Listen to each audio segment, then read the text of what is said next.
Bharatiya Janata party चंदनकारी स्थित भाजपा कार्यालय में संविधान दिवस के शुभ अवसर पर कार्यक्रम का आयोजन किया गया, जिसमें भारतीय जनता पार्टी के पूर्व मंत्री सह वर्तमान विधायक कुमार बावरी ने संविधान दिवस के अवसर पर संविधान की प्रस्तावना की शपथ दिलाई गई।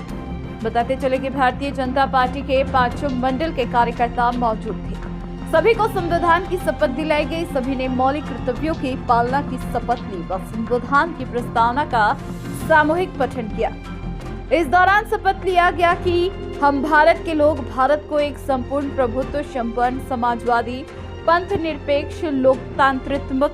गणराज्य बनाने के लिए तथा उसके समस्त नागरिकों को सामाजिक, आर्थिक और राजनीतिक न्याय, विचार, अभिव्यक्ति, विश्वास, श्रद्धा और उपासना की स्वतंत्रता, प्रतिष्ठा और अवसर की समता प्राप्त कराने के लिए तथा उन सब में व्यक्तित्व की गरिमा और राष्ट्र की एकता और अखंडता सुनिश्चित कराने वाली बंधुता बढ़ाने के लिए दृढ़ संकल्पित होकर अपनी संविधान सभा में आज तारीख 26 नवंबर 1949 ईस्वी मार्गशीर्ष शुक्ल सप्तमी संवत 2006 विक्रमी को एतद द्वारा इस संविधान को अंगीकृत, अधिनियमित और आत्मप्रत करते हैं। मौके पर फुटिक चंद्र दास, जिला अध्यक्ष मुकेश कुमार बावरी, जिला महामंत्री किशोर बावरी, दिलीप बावरी के अलावा सैकड़ों कार्यकर्ता मौजूद थे। आज संविधान गौरव दिवस है और गौरव दिवस के रूप में मनाने का जो अवसर आदरणीय प्रधानमंत्री नरेंद्र मोदी जी ने हम सबको दिया है, इसके लिए उनको अभिनंदन करते हुए इस संविधान के निर्माता शिल्पकार डॉक्टर बाबा साहेब आम्बेडकर जी के चरणों में नमन करते हुए 1.25 अरब देशवासियों के लिए बहुत ही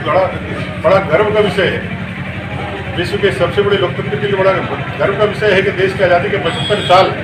हम लोगों ने पूरे किए हैं और हमारा लोकतंत्र और भी मजबूत होकर के आगे बढ़ा है। इतने डायवर्सिटी के बाद भी अपने देश के नागरिकों ने इस संविधान की ताकत से आज अपने जीवन के उन्नत अवसरों को प्राप्त किया है और अपने भारत के महान नागरिक के रूप में अपने कर्तव्यों का निर्वहन करके अपने जीवन को आगे बढ़ाया है। इस अवसर पर, संविधान दिवस के अवसर पर हम सभी लोग बहुत अपने आप को गौरवान्वित महसूस कर रहे हैं, क्योंकि भारत गणराज्य के एक नागरिक के रूप में हम सब लोगों को यह अवसर मिला है कि आज हम अपने जीवन का उपभोग कर सकें। साथ ही साथ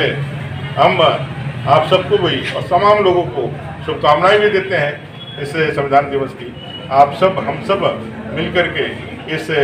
गणराज्य को अक्षुण्ण संप्रभु बनाए रखने के लिए अपने अधिकारों के साथ अपने कर्तव्यों का भी विवेचना करें और 100 साल जब देश की आज़ादी के होंगे 25 साल के बाद, तो अपना देश कहाँ रहेगा, ऐसा नरेंद्र भाई मोदी अपने आदरणीय प्रधानमंत्री जी के आह्वान को हम लोग थोड़ा सा अपने अंदर भी आत्मसात करें। सर देखिए, तो नहीं किया गया तो प्रश्न उनसे कीजिए जिन लोगों ने कहा है कि भाई यह सुखा हो गया है। चार चंदन जो बड़े बड़े नेता लोग हैं हमारे चंदन क्यारी जो नेतृत्व करते हैं, उनसे पूछिए कि भाई आप लोगों ने कहा था कि भाई हो गया है, मंत्री जी ने कह दिया है, तो यहाँ टंकन भूल हुआ, तो यहाँ मानवीय भूल हुआ, इस तरह के शब्दों के साथ ये जो सरकार के षड्यंत्र को छिपाने का जो प्रयास कर रहे थे, उनसे जाकर के पूछिए कि वो कहाँ गया। आपने जो इतनी सारी बातें कही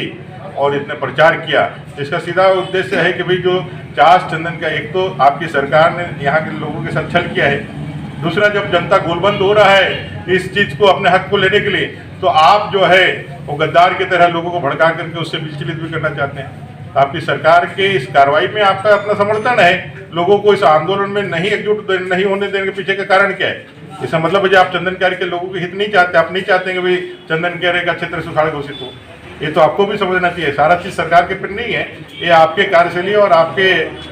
व्यवहार को भी दिखलाता है कि आप चंदन क्यारी के लिए संजीदगी नहीं रखते हैं और आपका व्यवहार ही आपकी सरकार